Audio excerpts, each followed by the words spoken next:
Paula, Gustavo, sin lugar a dudas, Congreso Futuro es un lugar de encuentro, un lugar donde podemos compartir el presente con una mirada de futuro.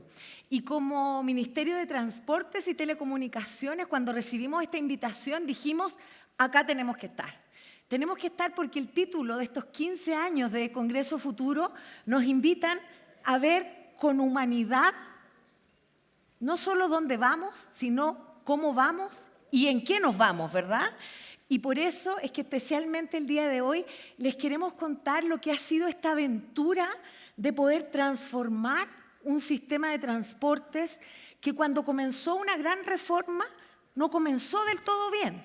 Hubo problemas, hubo errores, pero como muchas veces en la vida nos tuvimos que levantar. Y lo hicimos con una mirada integradora. Lo hicimos con tecnología, pero también lo hicimos de la mano de la academia, de la sociedad civil, de las empresas. Y muy importante, lo hicimos gracias a las personas que cada día nos prefieren como un modo sustentable, como un modo que integra a las distintas formas de movernos en la ciudad. Por eso, hoy día les quiero contar, para los que no conocen todos los datos de Santiago, que en Santiago de Chile podemos potencialmente trasladar en un día a día a más de 7.4 millones de personas. 7.4 millones de personas. No es menor el desafío, ¿verdad? ¿Y en qué nos movemos? ¿Cómo nos movemos? Primero, en el metro. Metro de Santiago es nuestro eje estructurante, es nuestra principal troncal. 149 kilómetros. Pero no solo está el metro, están los ferrocarriles, está nuestro tren de 23 kilómetros que recorre también la zona sur de nuestra capital para llegar al centro. Pero también están los buses, nuestros queridos buses de transporte público que tienen una cobertura de más de 3.000 kilómetros de densidad. ¿Cuál elegimos? ¿Tenemos que elegir uno? No.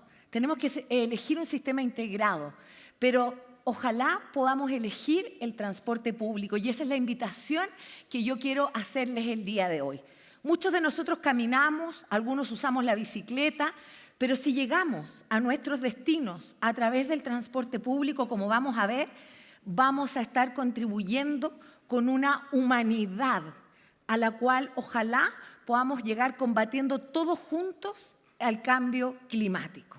Ese es Santiago de Chile hoy. Y muy importante, ahí están los números. Tenemos 5 millones de transacciones al día, personas usando con su tarjeta VIP, pero también con sus códigos QR, porque la tecnología llegó ya desde el 2022 para poder pagar a través de un código que ustedes descargan y que pasan al subirse al transporte público. No sé si alguien las ha visto, pero tenemos paradas inteligentes. Paradas que permiten saber a cuánto viene el bus, paradas que han incorporado un botón de pánico para poder alertar cuando hay una situación de inseguridad, paradas con accesibilidad universal, porque no nos da lo mismo quien se mueve en el transporte público de nuestra ciudad. Y este es un gráfico que nos encanta poder compartir con ustedes. ¿Por qué nos encanta? Porque la historia del transporte público partió diciendo que Santiago de Chile era una ciudad muy contaminada. Quizás una de las ciudades más contaminadas, no solo de Latinoamérica, sino que del mundo. Una realidad que nos acompañaba 25 años atrás. Y ustedes en el siguiente gráfico van a poder ver cómo, con una política de Estado que comenzó en el gobierno de la presidenta Bachelet, que continuó en el gobierno del presidente Piñera, y que hoy día en el gobierno del presidente Boric se consolida con energías renovables, con energías limpias, moviéndonos por la ciudad. Los invito a ver este gráfico que muestra la caída de los buses diésel y el despegue de la electromovilidad. Vamos a ver si funciona. Muy bien, ahí vamos.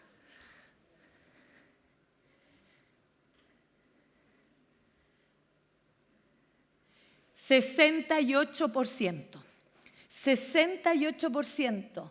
4.400 buses eléctricos son los que vamos a entregar al próximo gobierno, de nuevo, con un eje de sustentabilidad y en el cual buses con Euro 3, por ejemplo, que ni siquiera tenían filtro para las emisiones contaminantes, dejan definitivamente de circular por nuestra capital en el año 2022 y 2023. Este despegue de la electromovilidad, ¿por qué es importante abordarlo? Porque también esto es lo que está pasando en el mundo. Y con orgullo, Santiago de Chile, aquí en Congreso Futuro, puede decir que es la ciudad con más buses eléctricos, no en Latinoamérica, en el mundo, después de las ciudades chinas. Está Beijing, está Shenzhen y luego está, y con mucho orgullo lo digo, Santiago con los actuales 3.849 buses eléctricos que, reitero, van a llegar en marzo del próximo año a 4.400 buses eléctricos. Después viene Delhi, imagínense, India. Después viene Moscú, después viene Londres, después viene Bogotá, que evidentemente también son ciudades con las cuales hemos compartido la necesidad de despegar con esta nueva tecnología. Estos son datos que están en el Centro de Movilidad Sostenible absolutamente actualizados. Y recientemente dimos una noticia, junto al ministro de Transporte, Juan Carlos Muñoz, junto a la ministra de Medio Ambiente, aquí, a una cuadra de este auditorio. En la Alameda se sitúa una estación de monitoreo de ruido. En la azotea del Ministerio de Vivienda y Urbanismo hay una medición que día a día realiza el Ministerio de Medio Ambiente del ruido en la ciudad. Y fíjense ustedes que desde el 2019 hasta el año 2025 la reducción del ruido en la ciudad fue de un 64% en el principal eje de la capital. 64%. ¿Fue casual? ¿Qué cambió? Medio Ambiente nos reafirma y nos confirma que lo que cambió fue la presencia de la electromovilidad. En esos años triplicamos la cantidad de buses eléctricos circulando en la capital y a través de ellos logramos que en nuestra ciudad de Santiago pudiéramos reducir el nivel de ruido. Y fíjense que ustedes me podrán preguntar, y bueno, ¿y qué pasa, por ejemplo, en otro eje? Les doy un ejemplo, Santa Rosa. Santa Rosa, ¿cierto?, va a cubrir la zona sur, es un eje de transporte público. Y ahí el dato es más impresionante, porque la medición base fue en pandemia. Es decir, fue cuando per se teníamos una ciudad que era mucho más silenciosa. En pandemia es la línea base de Santa Rosa. Y si medimos 2020-2025, los resultados superan la disminución del 50% en el eje Santa Rosa. Esto es cambiar no un bus diésel por un bus eléctrico. Esto es cambiar la calidad de vida de las personas, el poder conversar, el poder compartir en el espacio público se hace posible gracias a la llegada de esta tecnología. Y no solo eso, Santiago de Chile en los últimos 23 años llegó al índice más bajo de emisiones contaminantes. Y de nuevo, buena parte de esos resultados son gracias a la electromovilidad. Y en concreto, ¿cuánto logró disminuir la electromovilidad? Ahí está marcada la pandemia nuevamente. Disminuimos más de un 40% de CO2 y más de un 74% de material particulado, producto de la llegada de los buses eléctricos a nuestra capital. Me voy a permitir citar un estudio que está en desarrollo del profesor Hugo Silva de la Universidad Católica, que compartía hace 2 días atrás con nosotros, un estudio muy interesante para moverlos a ustedes también, a la academia, a la sociedad civil, a donde sea que ustedes hoy día ocupan esos espacios, para pensar qué más tenemos que medir, qué más tenemos que evaluar, ¿Qué es lo que está haciendo el profesor Hugo Silva? Está midiendo cómo influye la electromovilidad en la disminución de las urgencias de los hospitales públicos frente a las enfermedades respiratorias de niños y niñas. Cómo la electromovilidad ha disminuido las enfermedades respiratorias de nuestros niños y niñas. Y la verdad es que las cifras son sorprendentes. Prácticamente, nos está diciendo él, vamos a llegar por esa razón, por esa causa, a una disminución total de las enfermedades respiratorias causadas por la contaminación que producen los buses diésel versus los buses eléctricos. Y eso, de nuevo, a propósito del título de Congreso Futuro, nos mueve a una ciudad más humana, más cercana. Porque si bien es cierto, esto son buenas noticias, les quiero contar que también hace más de 10 años se levantó un estudio que indicó y comparó la expectativa de vida de una mujer que vive en el sector sur, más empobrecido de nuestra capital, que vive en una comuna cuyas viviendas sociales representan el 98% del total de viviendas en la comuna, me refiero a la comuna de La Pintana, versus una mujer que nació, que trabajó o que estuvo en su casa en la zona oriente de nuestra capital. ¿Pueden siquiera imaginar ustedes cómo se afecta la expectativa de vida de una mujer dependiendo de dónde nació, de dónde desarrolló, cuánto tuvo que desplazarse para ir a trabajar? El estudio da cuenta que la persona, porque todos somos personas, que esa persona, que esa mujer de La Pintana tiene una expectativa de vida de menos 16 años. Vivía 16 años menos por nacer donde nació, por vivir donde le tocó vivir. Si a ustedes ese solo dato y esa sola cifra no los conmueve, la verdad es que lo llamo a quedarse todo el día acá y todos los días que sea necesario para seguir empapándose de esta mirada colectiva, de esta mirada común que Congreso Futuro nos invita. Son esos 16 años las brechas que teníamos que cubrir. Y cada uno lo tendrá que hacer de su sector, porque la razón principal de esos 16 años eran las emisiones contaminantes, eran el tiempo de desplazamiento a sus lugares de trabajo y el acceso a la salud. Esas eran las principales razones para que una mujer viviera 16 años menos, dependiendo de dónde, reitero, había nacido y había vivido. Por eso, de nuevo, la electromovilidad no es electromovilidad porque sí. Tiene una razón, tiene un sentido, tiene algo que nos tiene que mover a todos a decir, ¿y por qué no dejo mi auto el día de hoy? ¿Por qué no ocupo mi teléfono? Hagamos cuenta que esto es un teléfono, y veo cuánto me voy a demorar en transporte público en una app. Más de 2 millones de personas han descargado la app de Red. Y fíjense que para los que la tienen, ustedes podrán ver ahí, porque le incluimos el dato, cuánto están ustedes contribuyendo a disminuir la huella de carbono que están produciendo si optan por el transporte público. Usen la app Red, usen el transporte público. Ese es quizás uno de los mensajes más importantes que queremos transmitir hoy día. Los buses, porque los buses no, los buses hay que cargarlos. Cuando entramos el año 2022 nuevamente para encabezar y liderar el sistema de transporte público, habían 10 electroterminales. En marzo vamos a entregar 55 electroterminales. Y lo importante es que hemos evaluado la política pública. ¿Y qué nos dicen los vecinos y vecinas de esos electroterminales? Nos dicen, ¿saben qué?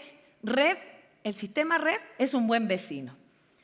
El estudio del DICTUC del año 2023 dijo que entre un terminal diésel y un terminal eléctrico se disminuía 50% el ruido, 44% las emisiones contaminantes. Entonces, lo que llevamos a los buses que recorren nuestra ciudad también aplicaba y aplica en los electroterminales. Y ese es un mapa de calor que refleja lo que hemos hecho.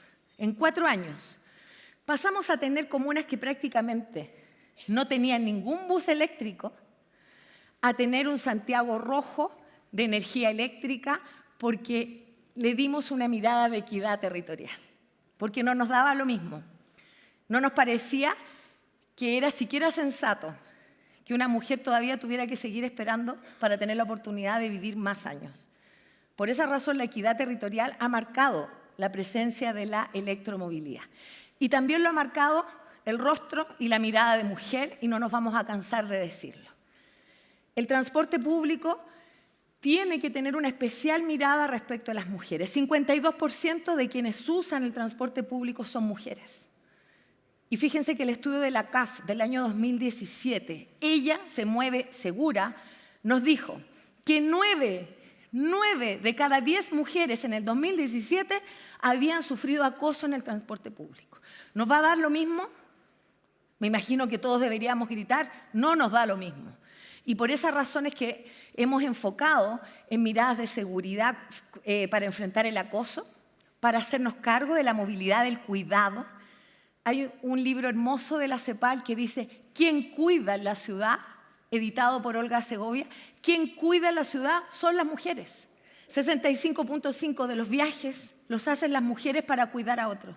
El 80% de quienes cuidan a personas con discapacidad en Chile son mujeres. Y no son mujeres mayores, son niñas, son jóvenes, por las cuales también tenemos que generar un cambio y una mayor expectativa de vida, como hemos visto. Y hemos también buscado desmasculinizar el sector, incorporar más mujeres conductoras. Prácticamente en todas las ciudades del mundo, ¿verdad?, se decía, mujer al volante, peligro constante. Eso lo sepultamos. ¿Y qué dijimos? Vamos a incorporar a más mujeres, porque el estudio del BID del 2018 nos dijo, mujeres manejan más seguro, mejor clima laboral, más empatía. Y así es como aumentamos. Cuando partió Transantiago con ese nombre, 40 mujeres al volante. Hoy día tenemos 2.323 mujeres al volante. Y nuestro desafío es que nuestros buses sean mirados con una mirada de un bus inteligente. Un bus que mueve a la ciudad. Y aquí yo les voy a dejar la presentación, pero nosotros hemos trabajado con que cada uno de los parámetros de planificación, de operación, de pago, se vincule con la inteligencia artificial, se vincule con Internet de las cosas. Tenemos un proyecto hermoso de gobernanza de datos. Estamos llegando también, y con esta imagen voy a ir concluyendo, a la biometría facial. Ya hicimos el primer piloto. ¿Por qué no subir a un bus? Obviamente con todas las leyes de protección de datos que existen y que hoy día recientemente han sido también reformadas en nuestro país, para que detecten mi imagen. ¿Por qué no el día de mañana pagar? Pero ¿por qué no también evitar el fraude? Para que no se haga mal uso de los beneficios y también, evidentemente, por la seguridad. Todo esto ustedes también lo pueden revisar en nuestro segundo informe de electromovilidad, donde también, como responsabilidad hacia nuestra humanidad, tenemos todos los datos y toda la información disponible. Y una última anécdota. En un electroterminal, uno de los más grandes de nuestro país, el Conquistador en Maipú, hace ya 3 años, yo siempre estoy recorriendo los terminales, se acerca un conductor y me dice, le quiero dar las gracias. ¿Por qué? Por la electromovilidad. Míreme. Yo hoy día llego limpio a mi casa. Si eso no es dignidad, no me imagino qué otra cosa podría hacerlo. Muchas gracias.